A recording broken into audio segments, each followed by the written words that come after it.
in our final section for this seminar, and it's the same final section that we'll have for each seminars, of the seminars called Biblical Imperatives.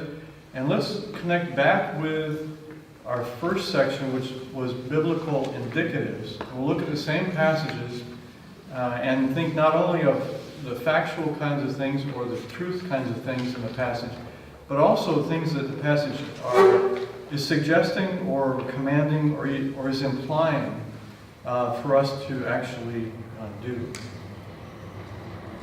And so we'll do that, and then hopefully there'll be time as we're getting closer to the end of this section, which is our final section of the day, that we can just open it up to you all if there's any remaining questions or comments that you want to make, connecting to our different things that we've talked about in the different parts of our day.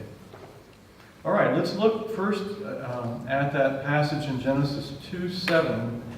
Then the Lord God formed man of dust from the ground and breathed into his nostrils the breath of life, and man became a living being. And you remember the kinds of indicatives that we talked about, I guess, about composition of humans.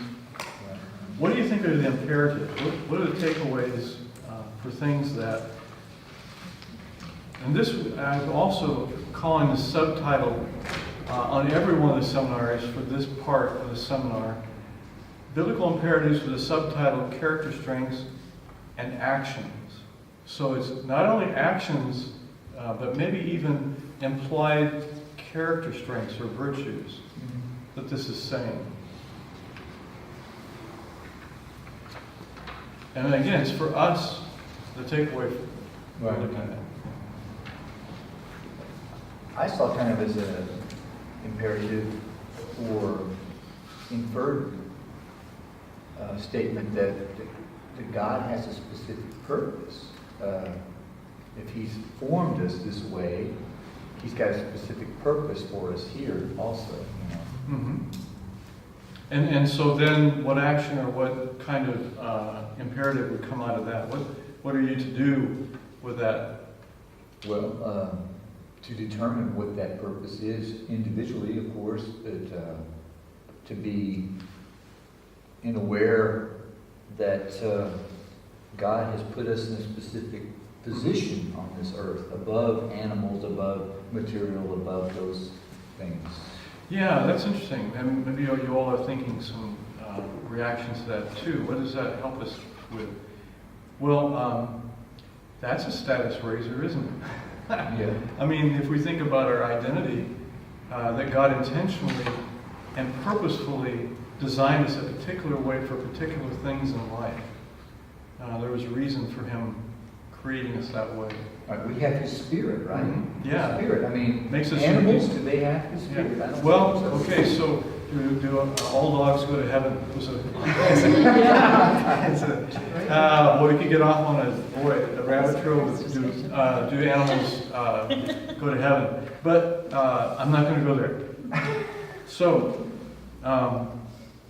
yeah, I mean, there are differences, obviously, between humans and the animal kingdom, right? Right. We are created in the image of God. Right. He created us. And that can be thought of as in various ways, but that is a unique position. And in creation, it was a position of authority and dominance, which also conveys an idea of responsibility that humans have to the created order, to the creation. Right. Yeah. Other thoughts about things that are we're being commanded or suggested to do with this material from this passage?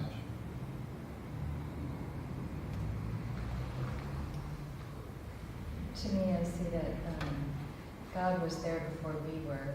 He's Almighty, and so we should honor and obey. Mm-hmm. So maybe a takeaway, another way of phrasing it would be a character strength sort of way would be that is saying to be able to do that we have to be more humble. There's a certain humility to do what you're describing, to live our lives under as creature rather than creator. Puts us in a position under God and to be subject and obedient to Him. So what does that mean character-wise? Well, it means we need to grow in humility and not do what was the problem in the Garden of Eden, that is pridefully make other choices, right? Yeah, so yeah.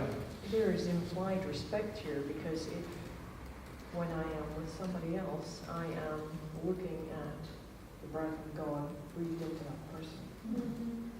Wow, that's a really significant kind of way of thinking about other people, isn't it?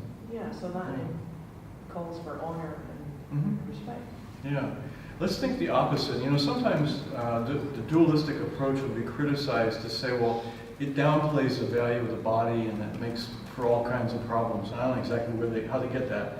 But contrary to that is what you're just saying. Isn't it really a higher respect for humans to value them as being created in the image of God, have been given their person, their spirit or soul by God?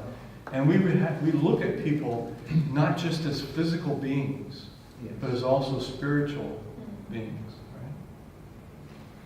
I think it fits also what we were talking about self-concept. Mm-hmm. And put it in the right place. God, out of dust, He formed us.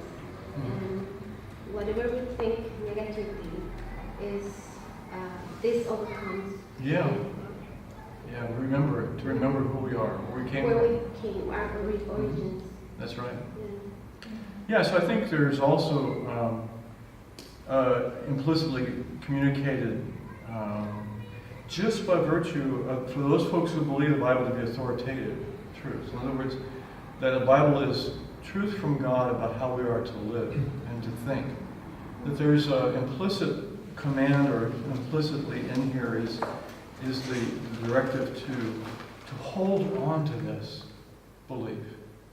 Faithfully hold on to it. Like you're talking about, how would we live differently the more we faithfully held on to that belief that we are created by God, that we are, as we think when think about it, work with other people, remember that they are as well. I think we are commanded, in a sense, to make this belief how we live. Does that make sense? Keep a standard, status, Mhm. standard, because we cannot go any lower based on this truth. Yeah. I don't think that makes us or others arrogant, because it's always in relation to God. You know, you're saying this. Other Yeah. It actually, I think, releases people from, like we were talking about before, the faulty beliefs and self-concepts they have. They keep them limited in life. And so diligently doing our part to hold on to these faithfully, to trust trust, faithfulness, persevering even with ourselves as we make mistakes or failures, that this is a reality about how we are created. Okay, so then the next one, 10:28. Yeah. Sure.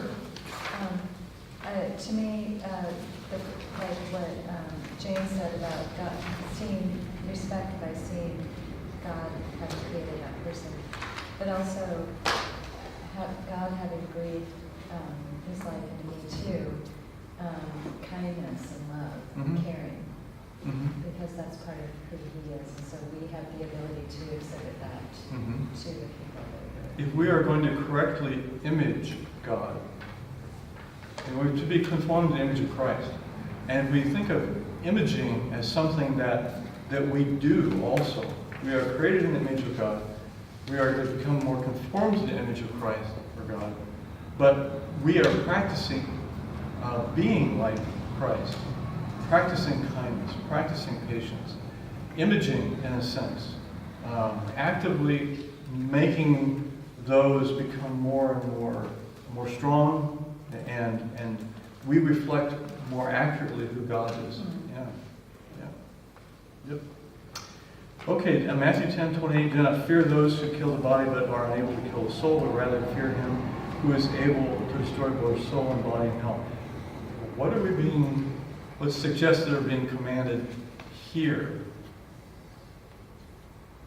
Courage. Comfort and hope. Okay, let's think about both those. How does that square with being told about not fearing? Do not fear death. But actually then to fear. How about being comforted okay, so it's combined with what you're saying, I think, too, Jane. How does that all work? What did you say, Holly? Comfort and hope. Mhm. Okay. And you said Courage. courage. See, those are positive. You said something about Do not fear death. Trust. trust, not fear. Have courage, have confidence, because as Jesus is speaking to people, I think, his disciples, right, are going to be safe with God, right? In other words, Jesus' work on the cross turned aside the wrath of God so that we never, as believers, experience the wrath of God. And so death we don't have to fear because there's nothing in death to fear. There's no wrath. It's all been taken on by Christ. Yeah, I think there's really strong language in here: afraid, kill, fear, destroy, hell. There's a lot of kind Yeah. of scary words in here. But I think you can then take those words and shape them into the positivity that we have all said in different ways. Remember that the fear here, like you were saying, is gone, and that the God who created us is in charge of both of the, the intense language and the positive language, and the negative language doesn't apply anymore. Mhm. And so being like kind of a relief in that, or a comfort in that. Yeah. Yeah, so it's not really implying that we should fear, is it? It's kind of an interesting way that, like you said, very strong words. To even say to fear him is really not meaning to literally, you need to go out and fear God. Yeah. Now, respect him, obviously. But I mean, talk in terms of destroying us. It's sort of an indirect way of saying, Humble before. you don't have to, you won't fear. You have a relationship with him. Yeah, it's one of humility, but it's one of safety. Safety. Yeah. Yeah. Dennis, would it be also kind of implied our priorities? Because normally just the way we are, we tend to fear other people, what they think of us in this Yeah. world. But we set our priorities above that Mhm. level and go to God first. And so what he thinks about what we're doing Mhm. should reflect how we handle and make decisions and respond to people. So maybe that comes back to what you said. Courage. Yeah. That's what I was We should have courage. Courage in that sense. Even though the world would reject or condemn Right. the disciples and Jesus, right? But have courage. Courage. What does Jesus say in another place? For I have overcome the world. Right. But it's very hard, isn't it, to be fearful of man. To be fearful of man and to have courage instead. Right, right. And nothing can separate us from. It's the love of God. Yeah. Romans 8, yeah. Right. Right. I think also God's trying to warn us about the realization that there is affliction in this world, and we will Mhm. face it as. Yeah, persecution here, suffering, But right. hope. Yeah. I think you referred to that earlier, Holly, too, about we can't trust that nothing bad will happen, that God will not let anything bad happen to us. We cannot trust that. But we can trust him in those things, and that ultimately we will not be destroyed by them. Yeah. And then, obviously we can die, we will die, but we will not be. Yeah. That's the other side of it. Let's look at that one in Luke 23 then. 43. He said to him, truly I say to you, Jesus talking to the thief, today you shall be with me in paradise. What kind of imperatives are directly there or implied for us? He has all authority over everything. We are to believe and trust that He has all authority. Yeah. Mhm.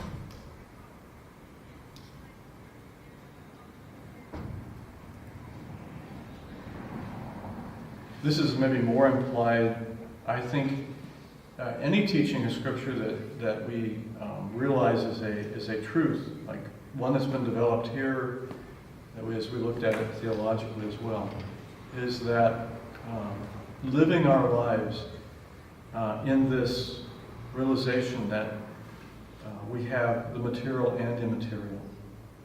In other words, to live with that assurance that the immaterial is not dependent on the physical, but can have a separate existence. And it will never stop being who we are. We'll never stop being a person. We will at some point not have the brain and body we have now, the physical. But holding on to that realization that once we were conceived and born, we will never cease to exist. That's amazing, yeah. Also that God is, I don't know how to say it, timeless. He's not subject to time because Jesus, if we go to the moment that this was said, he was being crucified as well, but he was already in the future knowing what would happen. And that gives comfort, trust, hope, and assurance that he's already in the future, which takes away fear and helps us with that. Yeah, now, I mean, we can talk about these things together because we hold the idea that there's a supernatural and that we are spiritual. And so I'm going to say here, it was in the context of knowing that we all are holding to those ideas and truths that we believe come from Scripture.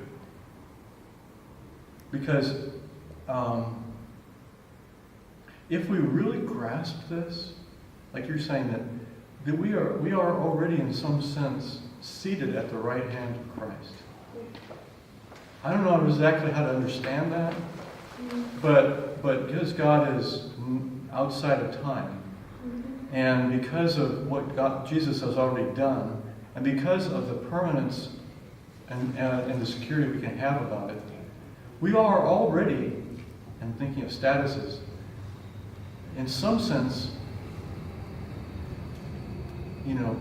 already experiencing that connection of being at His right hand. And if we get this, a better grasp of this, I am a spirit person, soul person. I have lived in a body, and this is who I am as a whole person. But it's not only who I am, and it's not who I'm going to be eventually. And that there's probably an understanding of myself that I don't yet have, because we have not seen Christ, but when we see Him, we will recognize Him because we'll be like Him. John talks about that.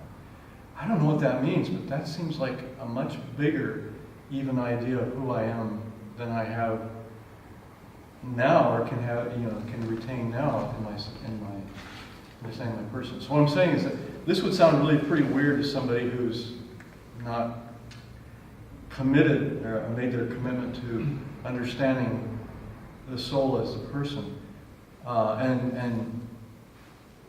But for those of us who do, how do we live our lives with this kind of truth? I think it helps us transcend a lot. It would help us transcend a lot. If we trusted this more, if we lived with humility under God in this way of feeling safe, and that we are going to be, no matter what, not snatched out of His hand. Right.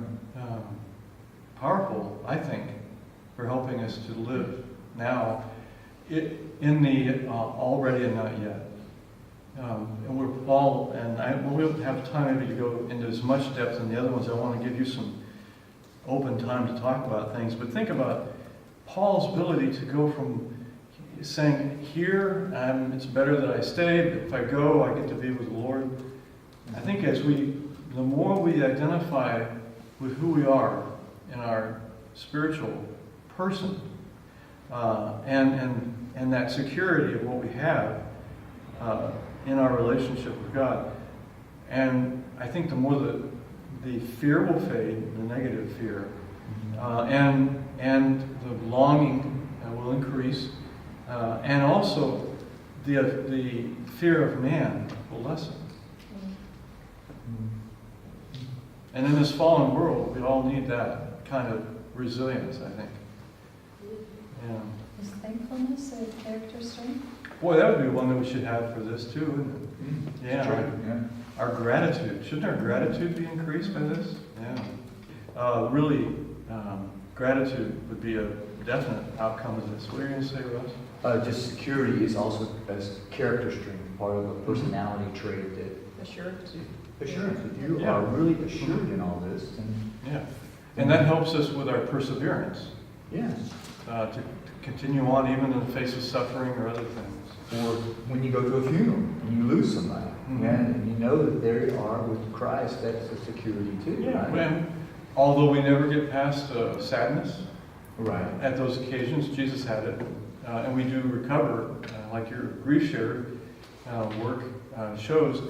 But we can have even a strengthening, like you said, assurance that wow, they are in a much better situation. Right. So we have that dual thing, but I think it eases our suffering and sense of loss by more assurance of that too. Absolutely. Yeah. Well, let me, if we do, I want to pause in doing this, and you get the sense of where we're going with our process of pulling out imperatives.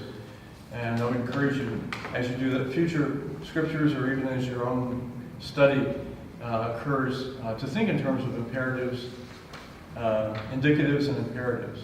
And be thinking about it in terms of the life coaching and mentoring, how that's translated into, as we're doing here, character qualities, virtues, and not just specific commands to do or not do something behaviorally, but to also see it as holding on to things like gratitude or courage. Okay, so let me open this up now. Anything you want to mention from our day? Any comments you might have? Questions that linger? I guess I have a question that kind of struggled with through some of the extra reading through that Grudem about you have the soul that's, of course, eternal, and we know through Scripture that that soul can be separated from God, right? So that's part of the reality that we live with as Christians, and just the tension that we have. We're facing people that are quite possibly not going to be with God, or actually their soul is going to go to hell, and that soul does not stop, and there's all kinds of torment and that kind of stuff. How to deal with that kind of responsibility? In a sense, it's still their responsibility, but in a sense, it's our responsibility. I mean, for me, that's a struggle. I think this will be Another. one of the things that's addressed next time in regeneration. Okay. And there's what's called the Ordo Salutis, or it's a theological term, probably Latin, that is having to do with the order of salvation. When people come into relationship with God, what happens first? Now, what happens first logically versus chronologically, there can be some debate about that. But in thinking about what you're saying, keeping in mind, what is the very first thing that happens in salvation? Well, the very first thing is not something we do. Right. Because if there was something we could do, that would reflect that there's something that's not wrong with us, or not wrong to the extent the Bible seems to indicate it. So when Paul talks about spiritual deadness, it would mean that somebody spiritually dead is able to take some kind of action toward accepting God.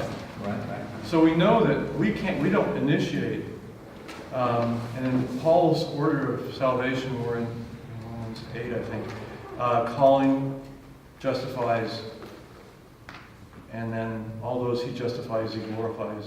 I might have just, but you can go back and look at that. But the idea here is that in the calling of God, God initiates with making the person new, regenerated. Okay, what that means for what we're just talking about here, if one follows that idea that God has to take the first step. Of course, yeah. What we are then is ready, but we're not able. We are ready to answer their questions, Right. but we are not able to make them come to Christ. Of course not. Yeah. Yeah. So I think part of it, and I might have inserted this into your question, but part of it, the struggle is people feeling really responsible to bring people to Christ.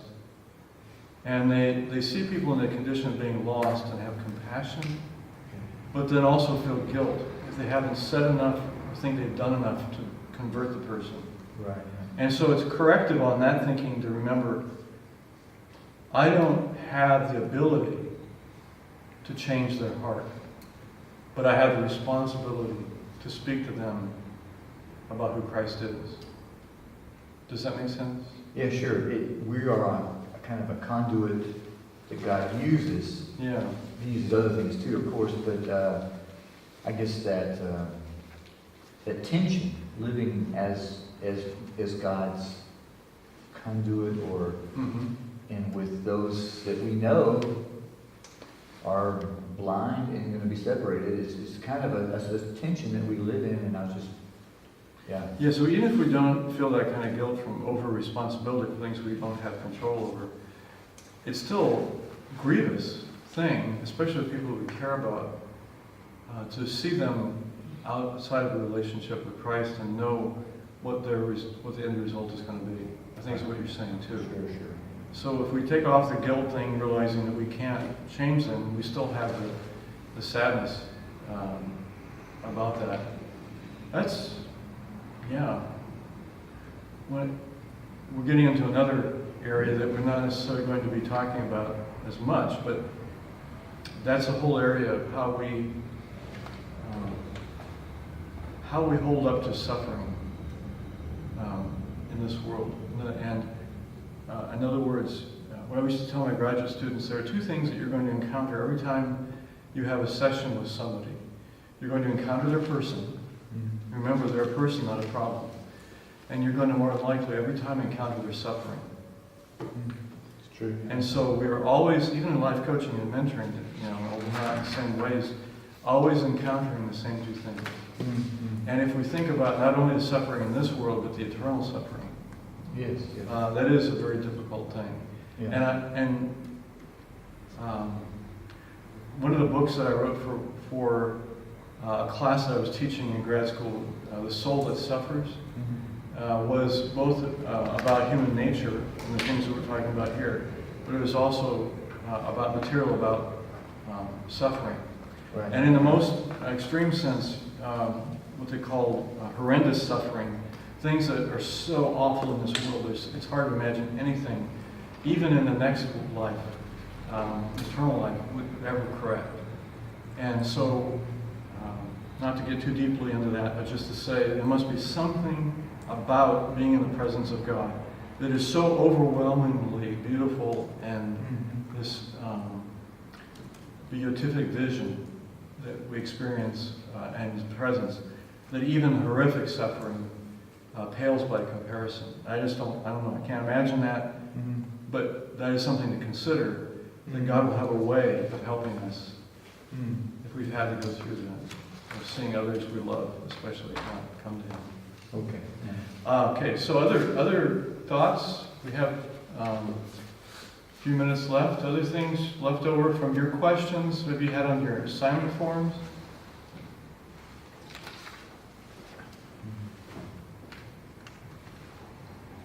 Anything in what was brought up today?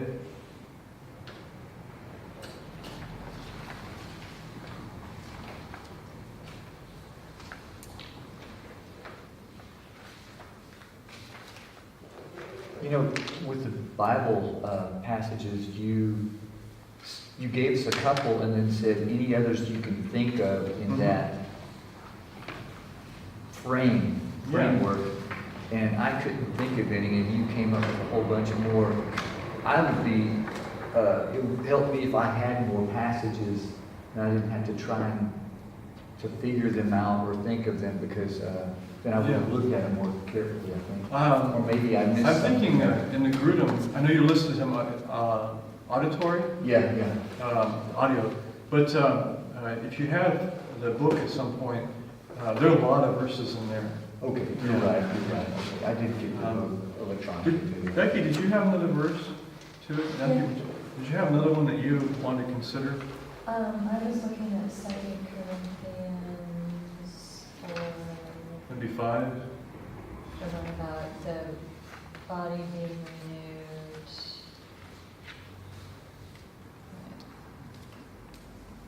Could this be the one about the tent, or, No, I don't think so. okay. 2 Corinthians 4.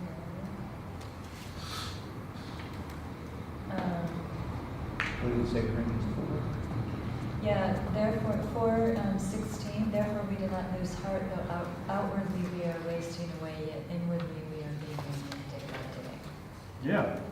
Good. For we fix our eyes not on what is seen, but what is unseen. Mhm. Since what is seen is temporary and what is unseen is eternal. So thinking about indicatives or truths or facts, that's communicating. What are some facts, truths that you see there?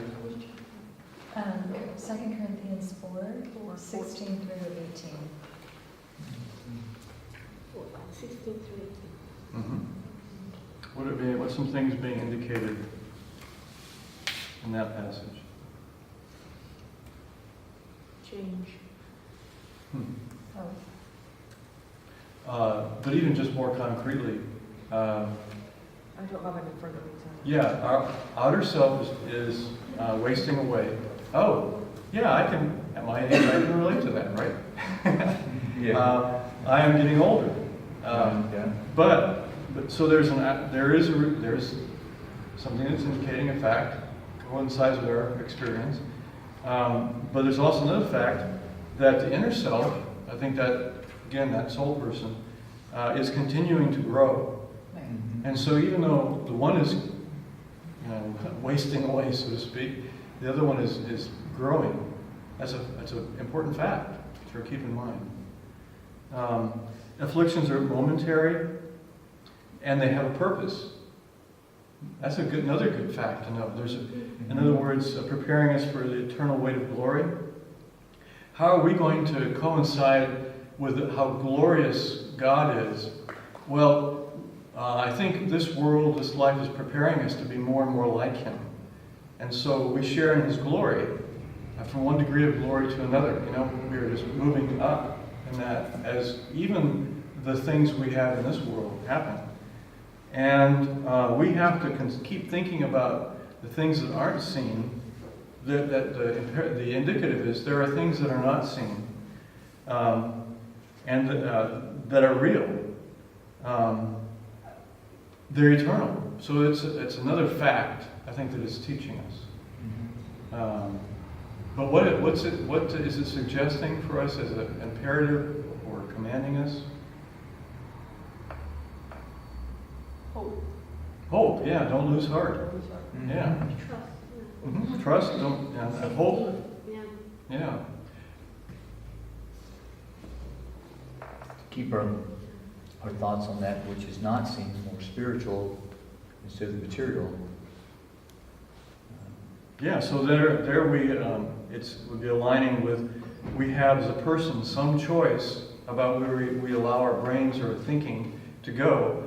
and which things we, in this fallen world, center on, and keep our hearts set on the things above, right? Right. These are some of the things above, even listed in here, I think.